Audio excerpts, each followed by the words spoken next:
na karanasan po natin sa araw-araw ng ating buhay.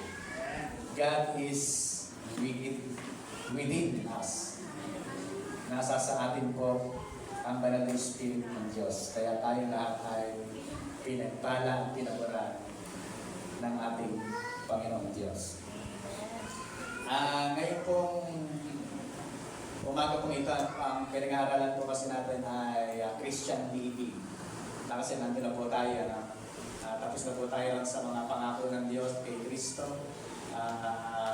Ang kailangan lamang po natin ay mamuhay sa tulong at biyaya ng Diyos sa kanyang mga salita. Dahil dito po yung paglakad sa kabanalan. Ang kabanalan po ay nasa sa atin na dahil kay Kristo. Pero kailangan po natin itong lakaran. Nilalakaran po natin yung kabanalan na Panginoon na mayroon po tayo. Pero lagi po nating isipin na dito po sa mundo po ito ay meron laging pagpipilian. Di ba sa eskwela nung tayo nag-aaral meron pagpipilian? Kaya nag-exam ka, sino nang huhula? Di ba nang may pinagpipilian ka kung A or B or C o kaya ay D, all of the above.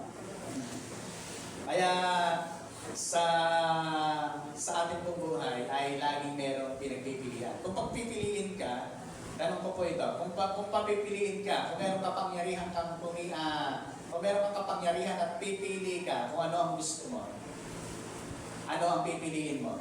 Yung lumilipad o nagiging invisible?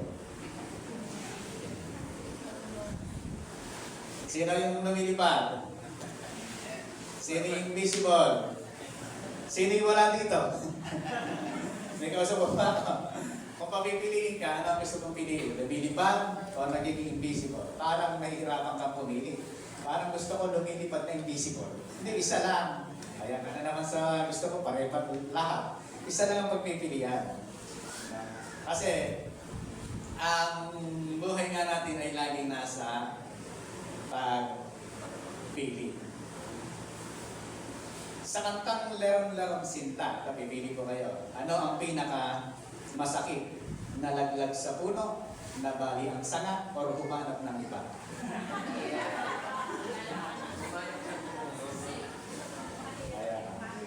Kasi nga po mga kapatid, tayo ay nandun sa pagpipili, kailangan pipili ka. Ang alam niyo po, ang Panginoon ay meron sinabi sa kanyang salita na pipili ka lang. Langit o impyerno. Wala kasing gitna eh. Di ba sabi ng salita ng Diyos? Kung mangangako ka, oo kung oo. At hindi kung hindi. Kasi ang idadagdag mo dito ay buhat na sa masama. Galing na sa demonyo yung idadagdag mo. Kaya kung oo, at hindi kung hindi. Ang Diyos po ay ganun siya. Pag mamimili, sabi ng Panginoon, pumili ka, buhay or kamatayan. Sumpa or pagpapala. Tama po ba? Nababasa niyo po ba yan sa Bible? Sino po ba nagbabasa ng Bible dito? Nababasa po natin yan. Ang Diyos po ay laging nasa pagpili. Pipili po tayo sa pinapipili ng Panginoon sa atin. Kasi ang buhay ay nasa pagpili natin. Alam niyo po mga kapatid, kung ano ka ngayon, iyon ay dahil sa pinili mo kahapon. Kung ano ka ngayon, ay dahil yun ay sa pinili mo noong nakaraan. Dahil ang lahat ng pipiliin po natin ay magkakaroon ng epekto sa atin sa kinabukasan. Kaya po mga kapatid, ang ating pag-aaralan ngayon is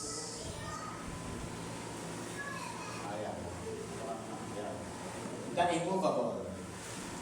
Pag sinabi pong immovable ay hindi natitinag. Ano? Pag sinabi immovable ay ito, movable. Kasi naililipat-lipat po siya. Ano po ba yung mga immovable? bundok, immovable. Hindi mo maililipat ang bundok, nandun na yan. Na? Mga immovable. Meron kasing mga bagay na hindi mo na kayang ilipat. At meron mga bagay na maililipat mo pa. Kaya ito yung ating pag-aaralan, the immovable. Ano po yung pag-aaralan po natin dito?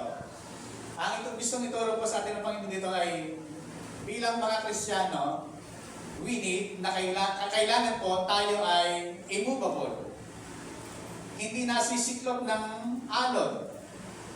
Hindi pa siklot-siklot kung saan ka na, kung ano ang trending, dun ka. Kung ano yung uso, dun ka. Kung ano yung mga, kung ano ba yung maging patok ngayon, dun ka. Hindi mo na tinitingnan ano ba yung talagang gusto ng Diyos.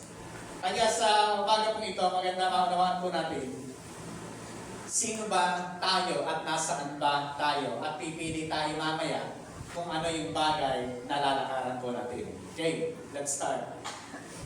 Matthew chapter 7 verse 24. Kaya't ang bawat nakikinig at nagsasagawa ng mga salita kong ito ay maitutulad sa isang taong matalino na nagtayo ng kanyang bahay na ang pundasyon ay bato. Umulan ng malakas, bumaha at binayo ng malakas na hangin ang bahay na iyon. Ngunit hindi nag-iba sapagkat nakatayo yun sa bato. Ang bawat nakikinig ng aking salita, ngunit hindi naman nagsasagawa ng mga ito, ay maitutulad naman sa isang taong hangal na nagtayo ng kanyang bahay sa buhanginan. Umulan ng malakas, bumaha at binayo ng malakas na hangin ang bahay na iyon. Ito ay bumagsak at lubusang nawasak. Sa araw-araw ng ating buhay, sabi po, sa araw-araw ng ating buhay, nagtatayo tayo ng bricks. Ano ba yung bricks na tinatayo natin sa araw-araw ng ating buhay? Bawat desisyon ng ating buhay ay nagtatayo tayo ng pundasyon, ng bricks. Everyone is building a life bricks by bricks, day by day. Ang mga tao ay nagtatayo sa bawat araw ng buhay nila ng bricks. Nasa sa tao na lang kung ano yung bricks na itinatayo. Ito bang bricks na ito ay mabuhay o itong bricks na ito ay nakapundasyon. Kaya, ang tanong ay, the question is not whether you're building, but what foundation you're building on. Ang problema po ay hindi naman kung ano yung building na itatayo mo. Ang problema, ang tanong ay ano ba ang pundasyon na ginagawa mo? Kasi ang kailangan po sa atin, sa pamumuhay natin bilang Kristiyano, ay anong pundasyon ang nailatag, nailalim upang ikaw ay hindi na natitinan. Alam niyo po mga kapatid, ganito po yan. Halimbawa, madali kang matangay ng bawat mga katuruan at aral. Pag nakinig ka kay ganitong palatuntunan, sumasang-ayon ka, nakiki-amen ka pa. Pero pag dumating ka naman ganitong ibang palatuntunan, nakiki-ayaw ka na naman. Ano ba talaga? Alam niyo po, saan po natin makikita kung ano ang pundasyon ng turo? Maraming mga ngaral na magaling at mahusay magturo.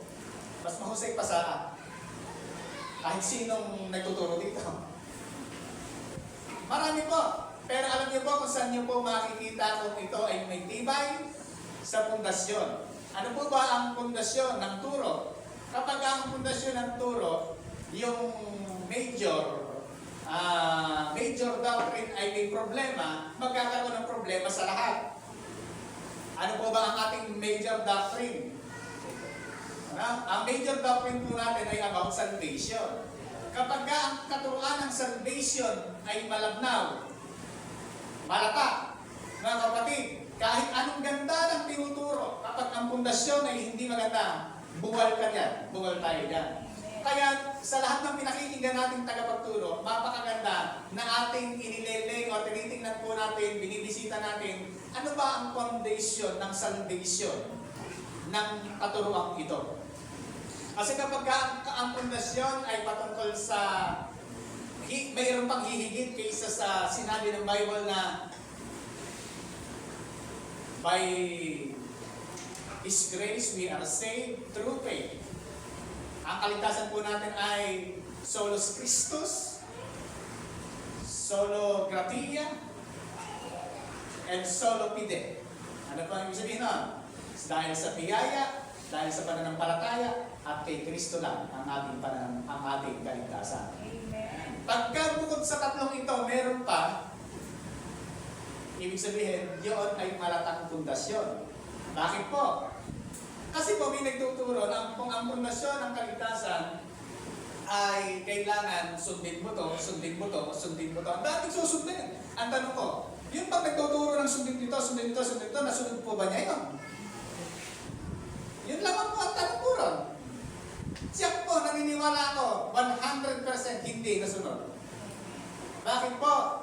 Kasi hindi po natin masusunod. Ang makasusunod lang ay si Kristo. Kaya ang sino mang tao na nakay Kristo ay nasunod na niya ang buong law, ang buong kautusan. Kaya napakahalaga ng buhay na nakay Kristo tayo. Pangalawa, may nagtuturo ng kaligtasan kapag ikaw daw ay umanib sa ganitong sikta, ay ikaw ay ligtas na. Pag-anib sa relihiyon ng kaligtasan. Yun po ay mga malalatang katuruan. Hindi po nagtuturo ng malalim na pundasyon. Kaya po mga kapatid, kapag ka tayo ay nabaling or napunta sa ibang mga katuruan na hindi natin inalam kung ano yung pundasyon, ibig sabihin lang, mababaw, malata ang ating pundasyon. Bakit na move ang muhon? Bakit na-move yung pundasyon? Kaya po, mapakahalagang maunawa natin sa umaga ito ay maging immovable ang ating pananampalataya sa Diyos. Nakukuha po ba natin yung pinupuntos po natin mga kapatid? Ano po ang sinabi ng salita ng Diyos? Yun daw pong nakikinig ng salita ng Diyos at nagsasagawa ay isang taong matalino. Tingnan niyo po ang Bible, meron dalawa na namang pagpapalian, isang mangmang, isang matalino. Isang taong nagtayo sa bato, isang taong nagtayo sa buhangin. Talagang dalawa lang. Ang Lord, pag nagtuturo siya, hindi marami. Pipili ka lang talaga sa isa. Kung alin dun sa dalawa na yun, ang iyong pagpipilian. Ngayon, ito pong sinasabi ng Panginoon sa atin, yung dalawang nagtayo ay nagtayo sa ibabaw, nagtayo ng pundasyon ay bato. Yung isa naman nagtayo ng pundasyon ay buhangin. Dumanas parehas ng bagyo, ng problema, ng malakas na ulan, malakas na hangin, niliglig ng maraming mga sakuna. Alin ang nananatili? Yung nasa bato. Alin ang nabuwal? Yung nasa buhangin. Mga kapatid, parehas na bahay, pero iba lang ang pinagtayuan. Ano po ang problema? Paano natin makikita kung ano yung sinasabi ng salita ng Diyos na dapat po natin gawin? Okay, number 1. Jesus, a parable about two builders, one wise and foolish. The difference was not in what they built, but what they built on. Hindi naman problema kung ano yung itinayo. Ang problema ay kung saan nagtayo.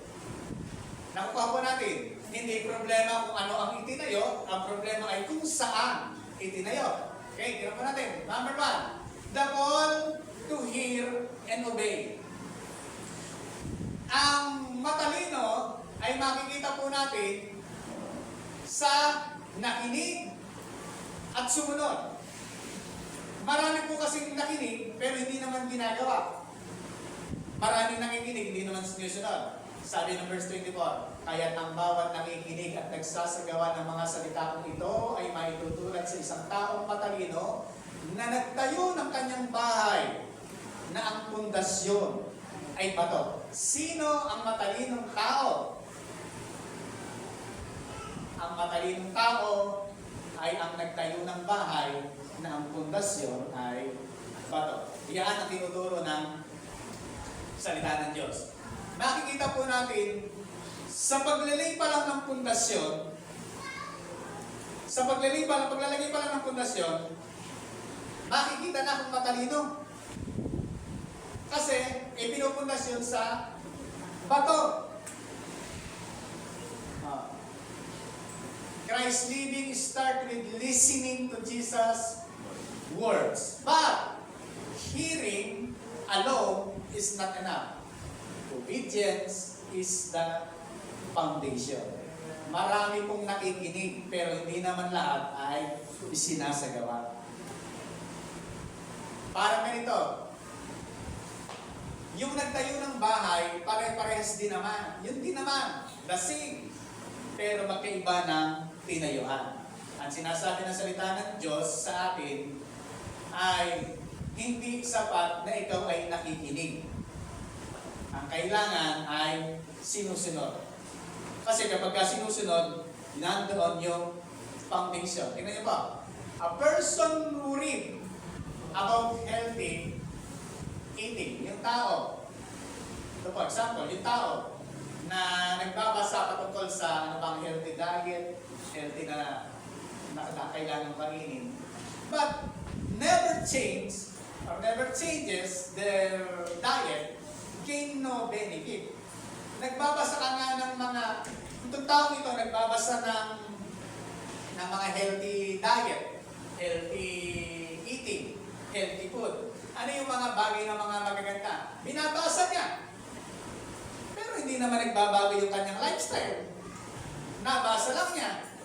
Ay, ito masarap. Ito masustansya daw ito. Ito ay okay daw ito ayon sa nabasa ko. Pero hindi mo naman ginagawa. Similarly, hearing sermon or reading in the Bible without action leads to spiritual malnourishment. Kung paano itong taong ito na nagbabasa ng libro about sa mga healthy diet, hindi naman niya ginagawa. Yung mga sabing, magdadayet na nga ako. Kakainin ko na yung mga gulay lang muna. Nakita niyo ba yung mga healthy diet na pagkain, ito nga muna kakainin. Kaya lang, ang problema ay hindi naman binabago yung lifestyle. Ganon din yung tao na nakikinig ng sermon at nagbabasa ng salita ng Diyos. Kahit araw, kahit linggo-linggo nandiyan tayo at nakikinig ng salita ng Diyos. Kahit araw-araw nagbabasa tayo ng Biblia, pero hindi natin ito ginagawa. Nagdadala ito sa atin sa malnutrisyon spiritual na buhay natin. Hindi tayo lumalagong spiritual sapagkat hindi dumadating sa paggawa. Alam niyo po, kapag dumating na sa paggawa, ang ating napakinggan, nun lamang nagkakaroon ng nourishment, nun lamang lumalago ang ating buhay pananampalataya sa Diyos. Kasi po marami pong maaari tayong mapakinggan, marami tayong mga babasahin patungkol sa spiritual. Pero kung hindi natin ito sinasagawa, ito po ay nagdudulot sa atin ng malnourishment spirit. Hindi tayo lalago sa ating pananampalataya, sa ating buhay pananampalataya sa Diyos. Ano pa? Tinuturo sa atin. Pangalawa, the solid foundation. Ano po yung solid foundation na tinutukoy? Jesus Christ and His teaching.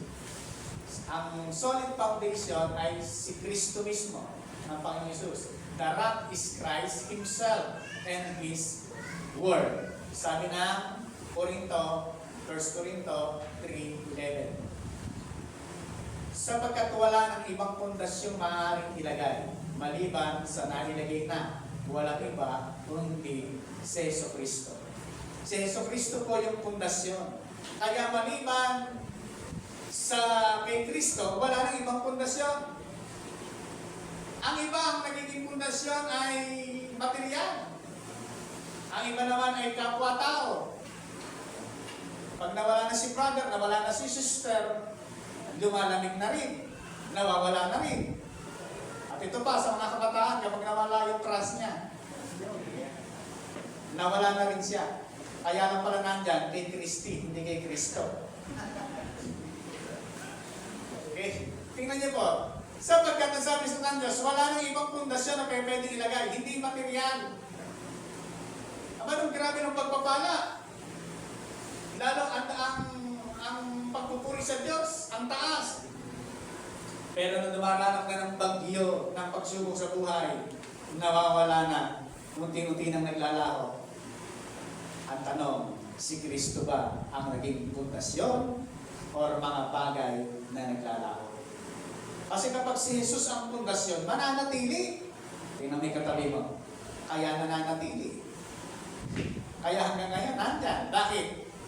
Ay malamang nakapundasyon kay Kristo yan. Kasi kung nakapundasyon sa mga bagay na nawawala at lumilipas, wala na dito yan. Dahil marami ng bagay na nawala, marami ng bagay na lumipas, marami ng bagay na nakuha sa atin. At marami tayong mga pinagdaanan na.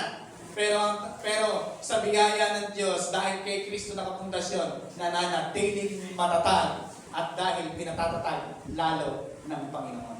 At sabi nga ang mga Kristiyano ay sinusubok ng panahon pero pinatatatag ng Panginoon. Dahil maraming mga dumarating na suliranin, maraming bagyong dumarating, maraming mga kinakaharap sa buhay, pero dahil tayo nakapundasyon kay Kristo, tayo ay nananatili. Ang sabi po ng isang Bible verse, hindi ko na po nailagay dyan. Sa aklat ng Hebreo, Jesus is the author and the finisher of our faith. Hebreo chapter 12, hindi ako nagkakamali. Si Jesus ang siyang author at siya rin ang magtatapos. Alam niyo po ang mga taong nakapundasyon kay Kristo at hindi sa mga bagay na naglalaho. Kasi po ang buhangin ay sumisimbolo sa mga bagay na naglalaho. At ang bato naman ay sumisimbolo sa isang bagay na matatag, hindi naglalaho. Immovable, hindi nagbabago. Marami ng mga dumating na suliranin, mga problema ng buhay, pero nananatiling nakatatag. Malamang, ang isang dahilan ay nakapundasyon kay Kristo.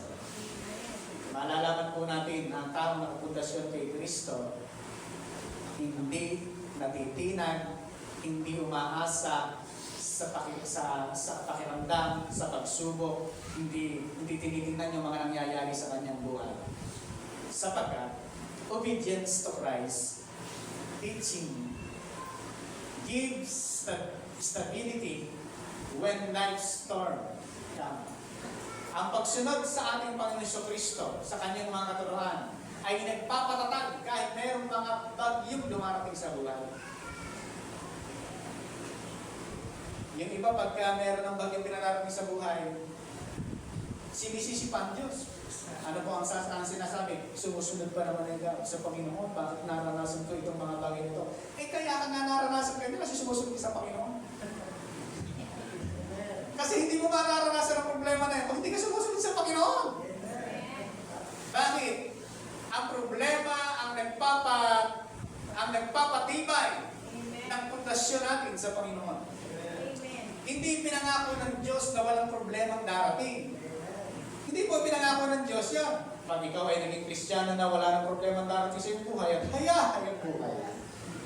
Hindi pinangako ng Panginoon yung ganun salita. Ang pinangako ng Diyos sa mundong ito ay mayroong problema, mayroong struggle, pero lalakasan nyo ang inyong loob sapagkat dapat tagumpayan ko ang mundong ito. Ano po ang nakikita po natin? Kapag ang tao ay nagiging sumusunod, kapag ang tao ay laging sumusunod sa turo ng Panginoon, yan ay nagpapa-stable. Anumang bagyo ang dumating sa kanyang buhay. Immovable Christian is not built on emotion, tradition, or good intention, but on a relationship with Christ expressed through daily obedience. Sino raw yung mga taong hindi natitinag? Sino raw yung mga Kristiyanong hindi natitinag? Ang mga Kristiyanong hindi kayang tinagin ay ang mga Kristiyanong hindi nagtatayo ng kanyang pundasyon sa pamamagitan ng emosyon, sa pamamagitan ng tradisyon, or ng good intention. Mga magagandang bagay naman yan. Halimbawa, ikaw ay nakapundasyon sa iyong emotion. Mga kapatid, kung tayo ay pupundasyon sa ating emotion, baka wala tayo dito ngayon. Kasi bakit? Kaya ang pakiramdam mo ngayon, hindi ka okay. Ang pakiramdam mo ngayon, parang tinatamad. Ang pakiramdam mo ngayon, parang gusto mong gumala. Kasi nga po, kapag ka ang ating pundasyon ay itinatayo natin by emotion, madaling lumipas, madaling mawala. Kapag mga tradisyon lang, nakasanayan, ay ito na yung nakasanayan. Ito na yung nakasanayan namin. Mawawala ka. Eh paano kung hindi na nakasanayan? Kaya po, ang pinakamatatag na Kristiyano ay ang mga taong nagtatayo ng relasyon, pinagbubuti ang relasyon kay Kristo sa araw-araw ng kanyang buhay sa pamamagitan ng pagsunod sa Panginoon. Amen po ba ron? Kaya tayong lahat ay magtatayo ng buhay kay Kristo at makikita sa pamamagitan ng pagsunod natin sa Panginoon. Pangatlo, the reality of storm. Meron po bang storm? Yes! Talagang meron bagyo. Katulad yung mga araw na to, mga panahon na to, tagulan. May mga darating na bagyo. Totoo na mayroong bagyo. At sa ating mga buhay, totoo na mayroong din bagyo. Meron pong mga pangyayari na hindi naman natin inaasahan may dumating na bagyo sa buhay natin. Ang problema po kasi hindi naman any schedule. Hindi parang ang kaabahan ng bagyo ng buhay at ng bagyo na natural na bagyo. Yung bagyo kasing natural, ina-announce na ng Pag-asa.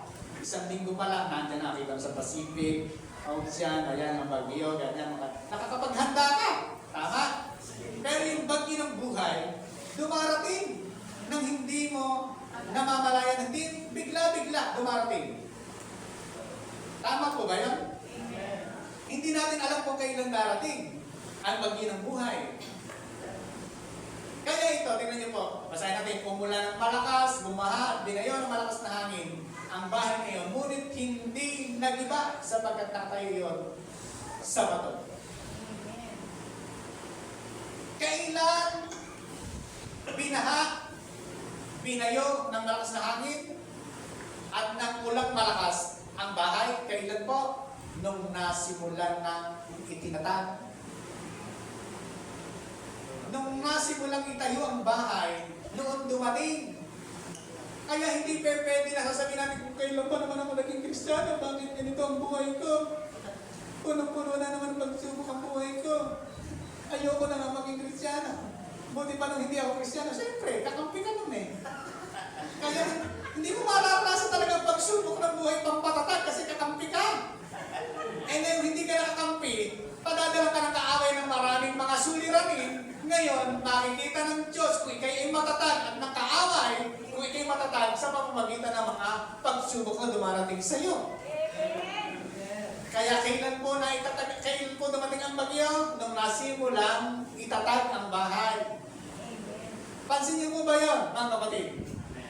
Pero, kahit mayroong bagyo, mayroong malakas na hangin, mayroong malakas na ulan, kapag kay Kristo nakapuntasyon ang iyong bahay, ang iyong buhay, hindi magigiba, ikaw ay mananatiling nakatayo sapagkat ang pundasyon ay si Kristo. Purihin mo Panginoon! Kaya po, ang ating pundasyon ay matatag at hindi matitinag sa anumang bagyo ng ating buhay. Tingnan niyo, pumula ng malakas, bumaha, binayo ng malakas na hangin ang bahay, ito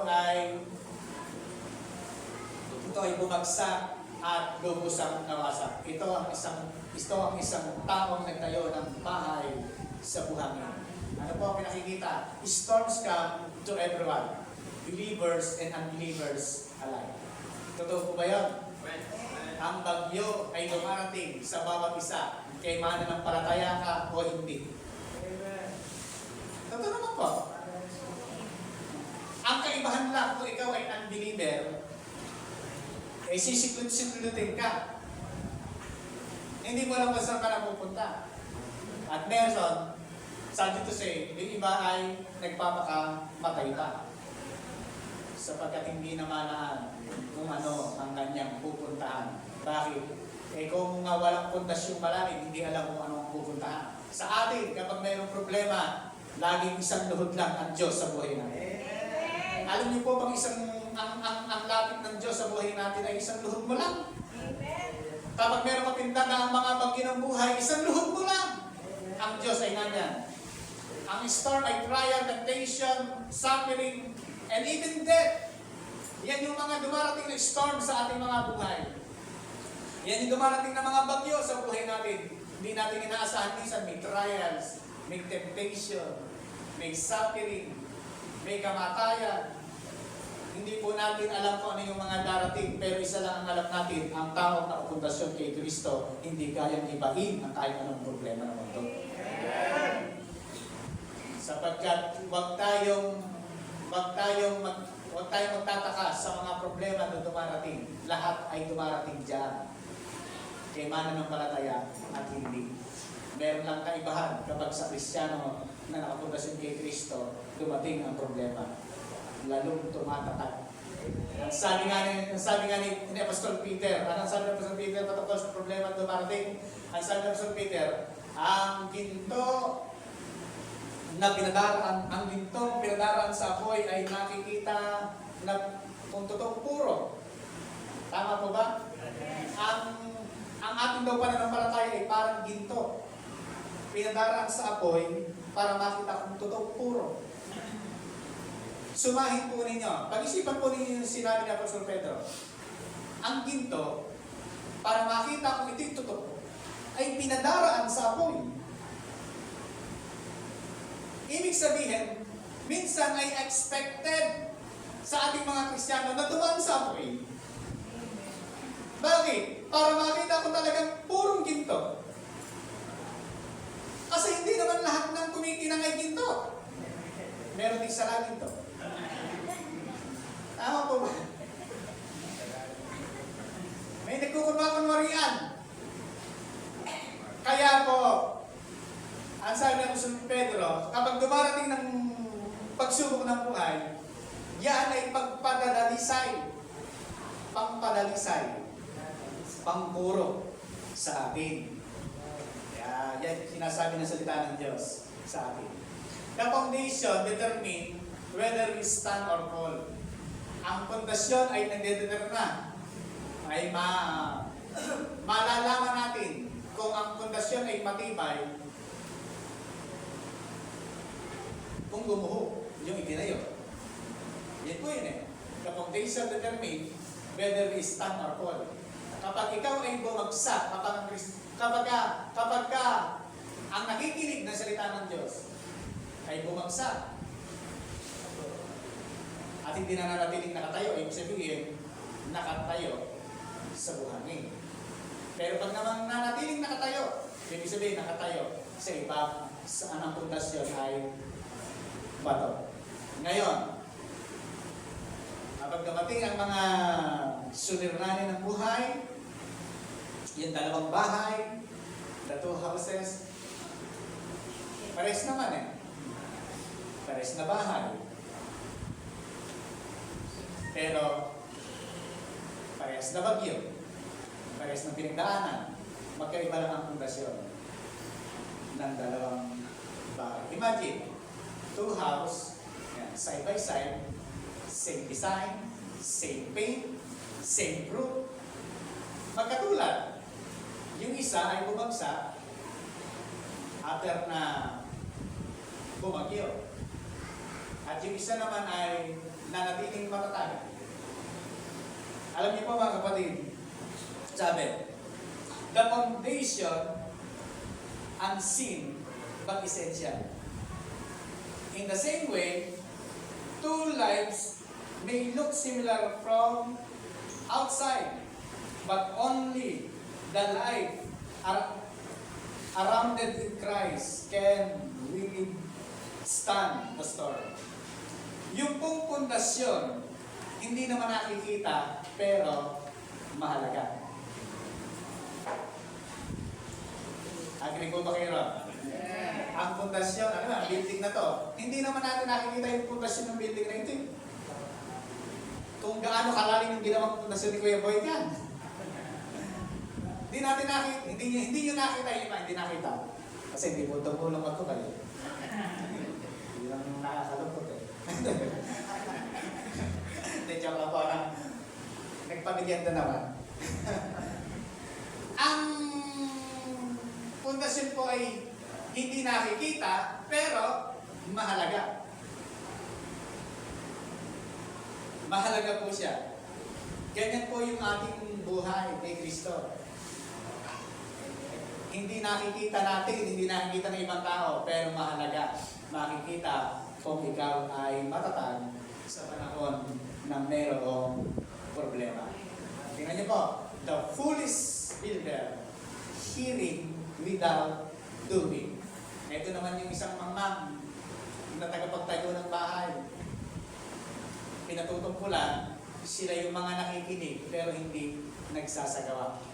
Ang bawat nakikinig ng aking salita, ngunit hindi naman nagsasagawa ng mga ito, ay maitutulad naman sa isang taong hangal na nagtayo ng kanyang bahay sa buhaginan. Sino raw po yung taong hangal? Ang taong nagtayo ng bahay sa buhaginan. Ganyan. Umulan ng malakas, bumaha, tinayo ng malakas na hangin ng bahay. The same story. Ito ay bumagsak at lubusang nawasak. Sino po ito? Ito ang mga taong nakikinig, ngunit hindi nagsasagawa. Knowing about Jesus without living for Him leads to collapse. Marami pong naniniwala kay Kristo, tama po ba? Maraming naniniwala kay Jesus Christ. Ay Diyos yan, ay Panginoon yan. Marami po. Kaya lang hindi namumuhay kay Kristo. Hindi namumuhay sa turo ng Panginoon Jesucristo. Magkaiba po yun. Magkaiba yung nakikilala mo lang sa ipinamumuhay yung turo. Knowing about Jesus without living for Him lead to collapse. Hindi po pwede na kilala lang natin. Hindi po pwede na alam natin ang historya si Jesus, yung Diyos, yung napako sa krus. Maaaring alam natin ang historya, pero iba yung tao na namumuhay sa turo ni Kristo. Kasi pagka alam lang natin, pagkakilala lang natin ang Panginoon Jesucristo, hindi naman tayo namumuhay sa kanyang turo, magkukulaps tayo, masisira, mawawasa. Ano ang mangyayari? Spiritual deception. Spiritual deception, thinking that hearing equal holiness. Ito po ang lead to collapse. Ano po yung lead to collapse? Spiritual deception. Ano po ang spiritual deception? Iniisip mo, nakikinig ka naman ng salita ng Diyos, banal ka na. Diba po yun, ha? Lumalakad ka na sa kabanalan, nakikinig ka naman. Spiritual deception. Ang totoong lumalakad sa kabanalan, yung pinamumuhay ang katuruan ng Panginoon. Hindi okay, hindi ayos yung nakikinig lang. Kailangan lumalakad sa kabanalan na ibinigay ng Panginoon. Sapagkat ang sabi ni Santiago, ni James, sa 1:22, do not merely listen to the word. Do what it say. Everybody read. Go. Do not merely listen to the word. Do what it says. Hindi daw po okay kung tayo ay tagapakinig lang. Dapat tayo ay taga-gawa. Amen po ba? Amen. Ano po ang tanong? Ano ang itinayo mo sa iyong buhay? Ano? Ano po ba ang itinatayo mo sa iyong buhay? Huwag niyo na po sasagutin kayo na lang sa sarili niyo. Pangalawa, kung darating ang bagyo, mananatili ba ang iyong pundasyon? Huwag niyo na po mga sagutin yung tanong po na yan, ha? Sabi na lang po sa sagot personal. The foundation of immovable Christian is a daily walk with Christ, hearing His word and obeying it. Yan ang sinasabi ng Panginoon sa atin. Ay hindi lang tayo tagapakinig, kundi tayo ay tagapagsagawa. Amen po ba? Okay po ba tayo? Amen. Hindi lang tayo tagapakinig. Always present, Sunday, worship, pagsamba, nakikinig na salita ng Diyos. Pero pagka-applicate, alam niyo po, ito yung pakikinig natin. Ang application, paglabas na tayo. Paano yung application? Eh, dyan ang testing yung application. Pag meron kang nakasamang mga napakahirap spellingin, meron kang nakasalamuhan ng mga, meron kang nakasabay sa biyahe na hindi maayos magmaneho. Meron kang kasama sa bahay na makupad. Yan po yun, mga kapatid. Diyan napapasok yung application natin.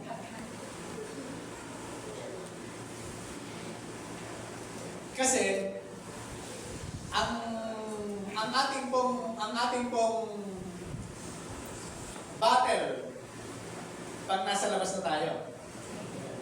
Eh dito, okay tayong lahat. Okay tayong lahat, ano? Eh pag nasa labas na tayo, meron tayong mga nakakasalumuhang ibang mga tao na mahirap ispilengin, mga hallelujah. Mapapa-hallelujah ka na lang talaga.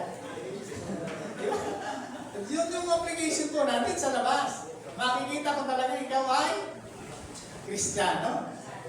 In the way na ikaw ay nag-isip, ikaw ay nagsalita, sa iyong kilos, sa iyong gawa, makikita na ng ibang tao. Yan po. Kasi yan ay nagsisilbing pangliglig. Yan ay nagsisilbing bagyo, storm sa ating buhay. Na kapag dumating ang ganitong mga suliranin, pagka dumating ang ganitong mga panahon, tayo ay lalong nagiging matatag at matibay sapagkat napapatunayan na tayo matatag at matibay sa pamamagitan ng mga bagyo na dumarating sa ating buhay. Now, examine your foundation. Ito po, examine your foundation. Are you merely hearing or are you doing? Start building wisely today. Obedience is a choice you make every day. Now, nawaan po ba natin yan, mga kapatid? Ating pong suriin ang ating mga sarili. Tayo ba ay tagapakinig lamang or tayo ay taga-tubag, tagapagpagawa?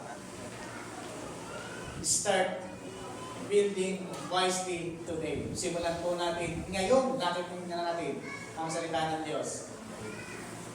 Simulan po natin na sundin at laging piliin na mamuhay ayon sa nais ng Diyos sa araw-araw ng ating buhay.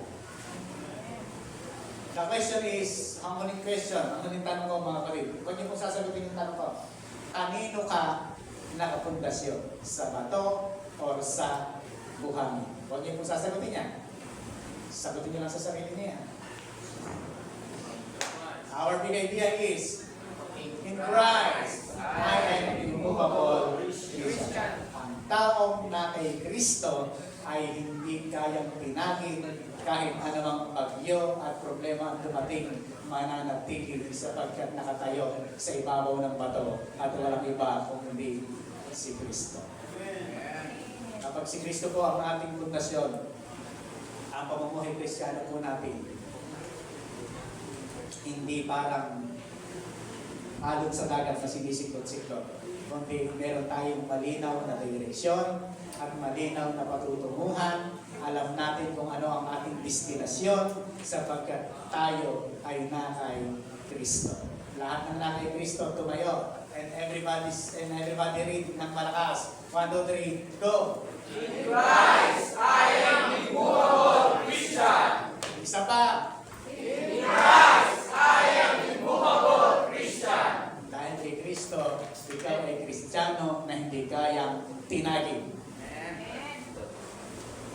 Totoo po ba mayroong mga Kristiyano na tinag dahil sa salita lang? Dahil sa salita ng tao, natinag. Ay, hindi nakapundasyon yun. Tama po ba? Isa pa, dahil sa kapatiran, natinag. Natisod. Wala na Kristiyanong matitisonin, lahat ay immovable. Matatag. Kung ikaw ay natisod kay brother, kay sister, puntahan mo siya. Sabihin mo, na-open naman ako sa'yo, sister, pero pinatatawad na kita. Gusto niyo po bang gusto niyo po bang mula, kasi po ganito po yan eh, mula dito hanggang sa langit, magkasama tayo. Pakihawakan niya kami ng katabi, sige po, hawakan. Sabihin mo sa kanya, kapatid, dito hanggang langit, magkasama tayo. Amen. Amen. Mula dito hanggang langit, magkasama tayo. Kaya, patawarin mo na ako. Amen po karon. Kasi po, magkakasakitan, magkakatisuran, pero mga kapatid, pag natin kalilimutan, hanggang langit magkakasama tayo, ngayon pa lang magpatawad na tayo. Maging matatag bilang isang Kristiyano. Wala pa naman sa Panginoon. Hallelujah. Tayo po ay manalangin. And gusto ko manalangin po kayo personal sa ating Panginoong Diyos sa umaga pong ito.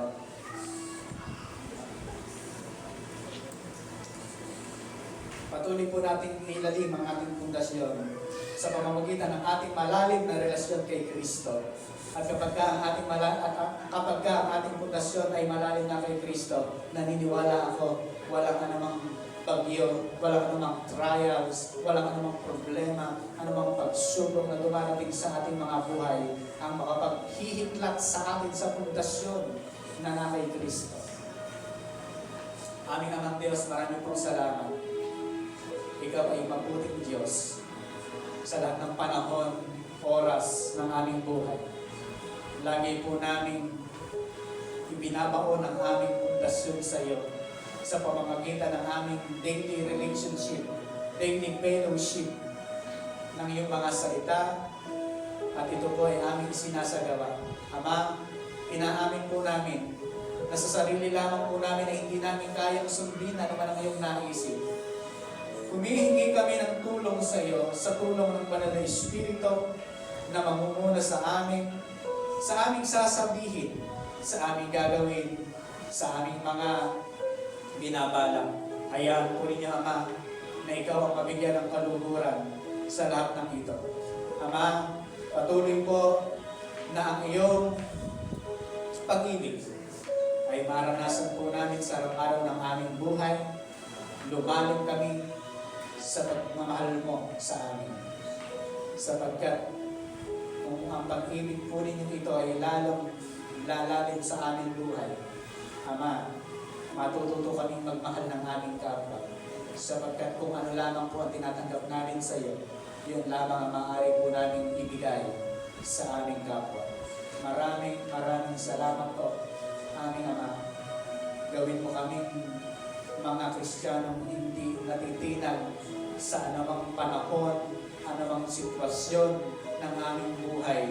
Kami ay nananatiling nakakonekta sa iyo. Kami ay nananatiling nananampalataya sa iyo.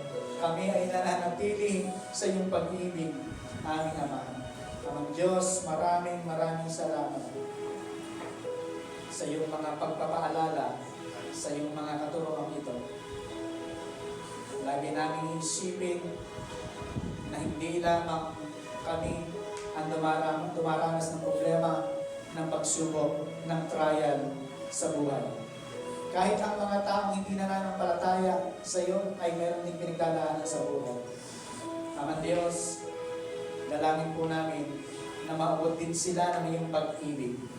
Sa gayon, ano man yung tinanggap namin mga pangako sa iyo, ay matanggap din po nila na lumakad din sila ayon sa iyong mga pangako at maging matatag po sila sa buhay ng pananampalataya po sa iyo. Amang Diyos, marami pong salamat. Ito po ay tinitiwala po namin sa iyo at patuloy na ikaw ang siyang mahayag, ikaw ang siyang papapurihan sa lahat ng aming mga ginagawa, sa lahat ng aming mga iniisip, sa lahat ng aming mga sinasabi. Tulungan mong magbigay ng kapakinabangan sa lahat ng nakapakikinig at nakakakita sa amin. Amang Diyos, ang paglakad sa kabanalan po ninyo ay hindi ganun kadali. Ngunit alam po namin kapag ikaw ang aming kasama, ito ay hindi magiging mahirap dahil walang mahirap kapag ikaw ang Diyos na laging sumasa amin. Maraming salamat, aming Amang Diyos, sa iyong kabutihan at katapatan. Sa iyo po namin patuloy ibinibigay ang pagpupuri, pasasalamat at pagdakila sa tanging pangalan ng aming Panginoon Hesus. And everybody say, Amen.